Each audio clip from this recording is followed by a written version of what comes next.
Good morning everyone, कैसे हैं आप लोग। तो दोस्तों, लोअर पीसीएस का नोटिफिकेशन जारी कर दिया गया है 30 मार्च को। और आप ये भी जानते हैं कि इसमें 29 मई से आवेदन स्टार्ट होंगे, 18 जून तक आवेदन लिए जाएंगे। पदों की संख्या भी अच्छी खासी है, 2285 पदों पर इस बार ये नोटिफिकेशन विज्ञापन जारी किया गया है। और इसमें जो बेसिक एलिजिबिलिटी है वो ये है कि आपने पीटी की परीक्षा अच्छे अंकों से उत्तीर्ण की हो। अगर केवल पीटी में आप शामिल हुए हैं तो जो ये परीक्षा होने जा रही है ना, इसमें मुख्य परीक्षा में शामिल होना बड़ा मुश्किल काम हो जाएगा। हालांकि जो पद हैं संख्या में भले ही ज़्यादा हैं, लेकिन जैसा कि आप लोग जानते हैं कि यूपी ट्रिपल एससी मुख्य परीक्षा के लिए जब भी शॉर्ट लिस्ट करता है तो कभी कभी 30 गुना, कभी कभी 50 गुना, कभी कभी 60 गुना तक भी शॉर्ट लिस्ट किए जा सकते हैं। ये डिपेंड करता है कि यूपी ट्रिपल एससी क्या जो है क्राइटेरिया अपनाता है। लेकिन फिर भी यहाँ पर एक बात तो बहुत ही मायने रखती है कि पीटी में जो स्कोर आपका है वो बहुत ही महत्वपूर्ण हो जाता है, ख़ास तौर से इस परीक्षा के लिए। और एक बात और भी कि बहुत सारे बच्चों ने ये भी पूछा कि अगर उन्होंने पीटी नहीं दिया है, यूपी ट्रिपल एससी का पीटी उन्होंने नहीं दिया है, तो क्या वो लोअर पीसीएस का फॉर्म भर सकते हैं। दोस्तों, इसका जवाब है बिग नो, बिल्कुल नहीं भर सकते हैं। पीटी ही आपकी प्रारंभिक परीक्षा मानी गई है लोअर पीसीएस के लिए। इसके बाद ये जो परीक्षा होने जा रही है ये मुख्य परीक्षा होगी और केवल एक ही परीक्षा होगी।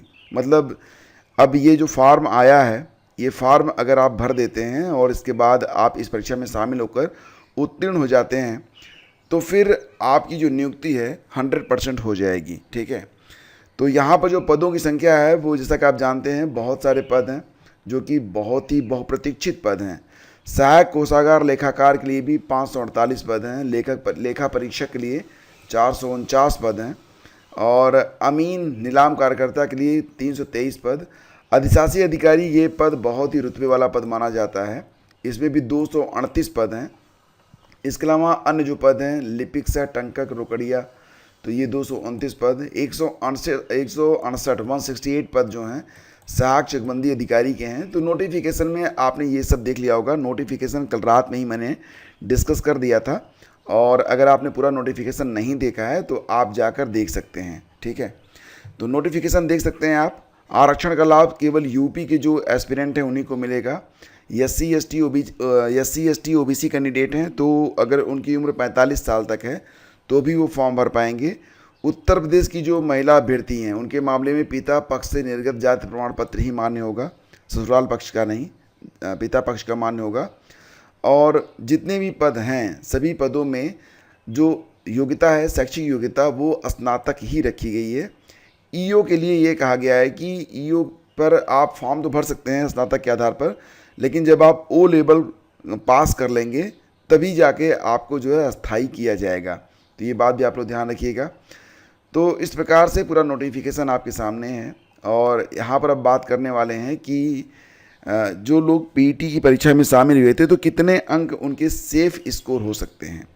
देखो दोस्तों, मैं यहाँ पर पहले ये बता दूँ कि ये जो पीटी का कट ऑफ है ये अभी आयोग के द्वारा जारी नहीं किया गया है, और जो कट ऑफ मैं आपको बताने वाला हूँ ये केवल अनुमानों पर आधारित है। ये पूर्णतया गलत भी हो सकता है, पूर्णतया गलत भी हो सकता है, अंडरलाइन करिए मेरी इस बात को। लेकिन फिर भी एक अनुमान जो मैं बता रहा हूँ कि इतने जो पीटी में इतने स्कोर के बीच में जो एस्पिरेंट हैं वो खुद को लोअर पीसीएस के लिए मुख्य परीक्षा में शामिल होने के लिए सेफ मान सकते हैं। तो आप यहाँ पर देखिए, ये लिस्ट मैंने तैयार की है। हालांकि केवल ये मैंने अकेले तैयार नहीं की है, सोशल मीडिया पर एक सर्वे के बाद ही इसे तैयार किया गया है। मैक्सिमम लोग इससे संतुष्ट होंगे। अगर आप संतुष्ट नहीं हैं तो बिल्कुल मैं कहूँगा कि आप कमेंट करिए, बताइए, और आपकी बात भी बिल्कुल सच हो सकती है। लेकिन फिर भी जो एक अनुमान है कि कितना कट ऑफ जा सकता है पीटी 2025 का, जिसके आधार पर आप ये फॉर्म भरेंगे। तो दोस्तों, यहाँ पर जैसा कि आप जानते हैं कि 65 से 70 के बीच में कट ऑफ जा सकती है। यहाँ पर 66 लिखा गया है, लेकिन मैं आपको बताना चाहूँगा कि अगर आपका जो स्कोर है वो 65 से 70 के बीच में है तो आप खुद को जो है ना सेफ मान सकते हैं। हालांकि कट ऑफ इसके नीचे भी जा सकती है, इसके ऊपर भी जा सकती है। और मैं कोई ऑफिशियल कट ऑफ आपको नहीं बता रहा हूँ। मैं बार बार कह रहा हूँ कि मैं गलत भी हो सकता हूँ।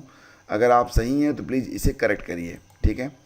तो कट ऑफ जो है 65 से 70 के बीच में जा सकती है। किस प्रकार से? देखो दोस्तों, अक्सर यूपी ट्रिपल सी जब भी कोई इस प्रकार की वैकेंसी निकालता है तो कभी कभी वैकेंसी के 30 गुना लोगों को बुलाता है। पदों की संख्या 2285 है, यहाँ पर इसे राउंड फिगर किया गया है 2200।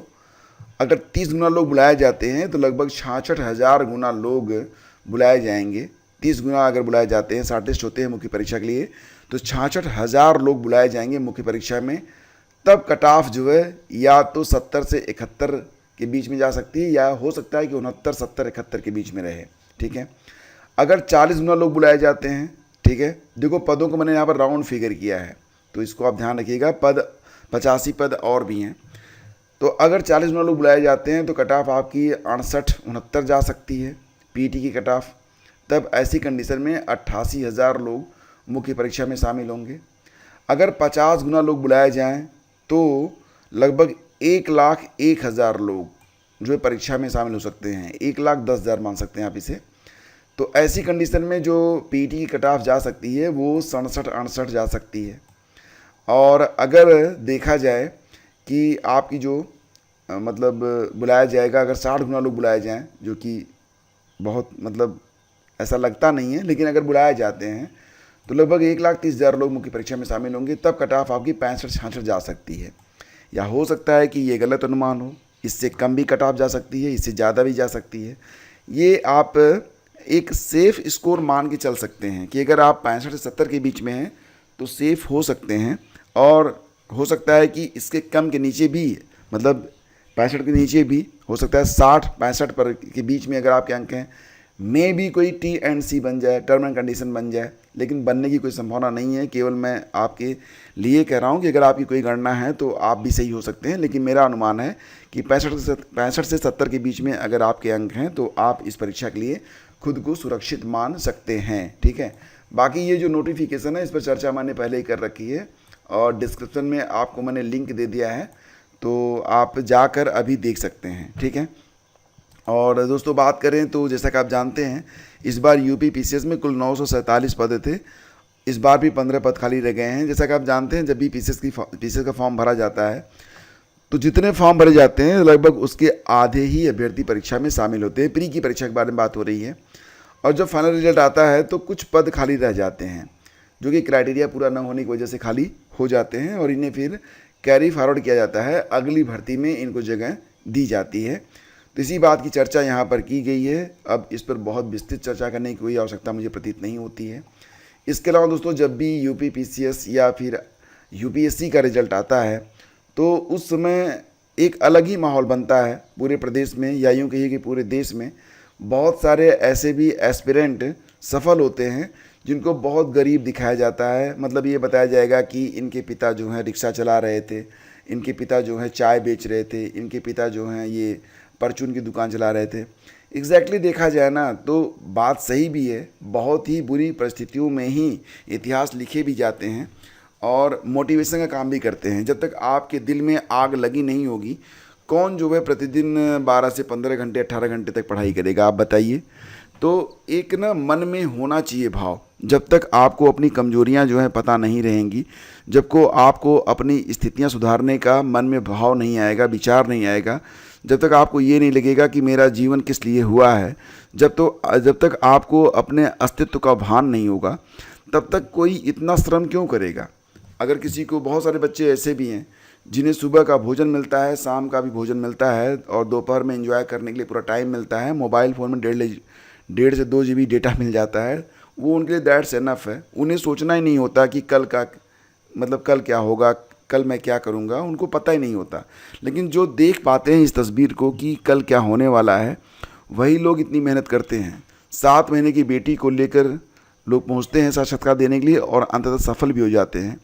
और बहुत सारी माएँ हैं जो कि सिंगल मदर हैं, फिर भी उन्होंने परिश्रम किया, अपनी बेटियों को आगे बढ़ाया। बेटे बेटियों में जो लोग फ़र्क करते हैं उनको यहीं पर उनकी आँख खुल जाती होगी कि बेटे और बेटियों में क्या फ़र्क होता है। एग्जैक्टली एक बेटी भी वो सारे काम कर सकती है जो एक बेटा कर सकता है।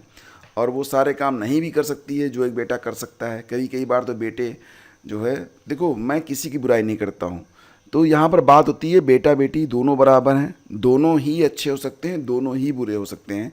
डिपेंड ऑन यहाँ पर एक व्यक्तिगत रूल लागू होता है कि कौन व्यक्ति क्या सोच रहा है और किस प्रकार से मेहनत कर रहा है। तो मेहनत करेगा जो ही वही आगे जाएगा। अब जैसे कि ये परिवार है, यहाँ पर आप दोहरी खुशी देख सकते हैं, मतलब यहाँ पर ननद भी और उसकी भाभी भी दोनों ही अधिकारी बन गई हैं, क्या बात है ना। लेकिन दोस्तों बागपत की नेहा टॉपर बनी है, ये मूल रूप से यूपी की हैं, दिल्ली में रहती हैं, और नेहा पांचाल। तो तीसरे स्थान पर बिजनौर के अभय हैं। तो इस बार पश्चिम यूपी के बहुत सारे लोग सेलेक्ट हुए हैं।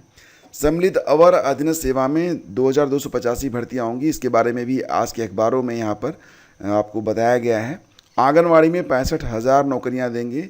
मुख्यमंत्री योगी आदित्यनाथ ने कहा है कि इस साल यानी कि 2026 में कुल 5,000 आंगनवाड़ी कार्यकर्ता और 60,000 सहायिकाओं की भर्ती होने जा रही है।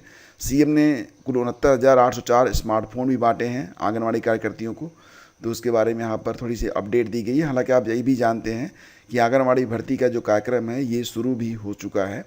सशस्त्र सीमा बल में एसआई के 51 पदों पर भर्तियां होंगी। तो एसएसबी में भर्ती आई हुई है, 51 पद हैं। ये नियुक्तियां स्टाफ नर्स, पायनियर और कम्युनिकेशन ब्रांचों में अस्थायी तौर पर होंगी, जिसे नियमित किया जा सकता है। इच्छुक महिला और पुरुष अभ्यर्थी आधिकारिक वेबसाइट पर जाकर ऑनलाइन आवेदन कर सकते हैं। और भी वैकेंसीज हैं, जैसे कि ऑर्डिनेंस फैक्ट्री कानपुर में वैकेंसी आई हुई है, मशीनिस्ट समेत 151 पद हैं यहाँ पर, उसके बारे में यहाँ पर अपडेट है। सर्दियों में सुबह 8:30 बजे, गर्मियों में 7-10 बजे स्कूल खुलेंगे।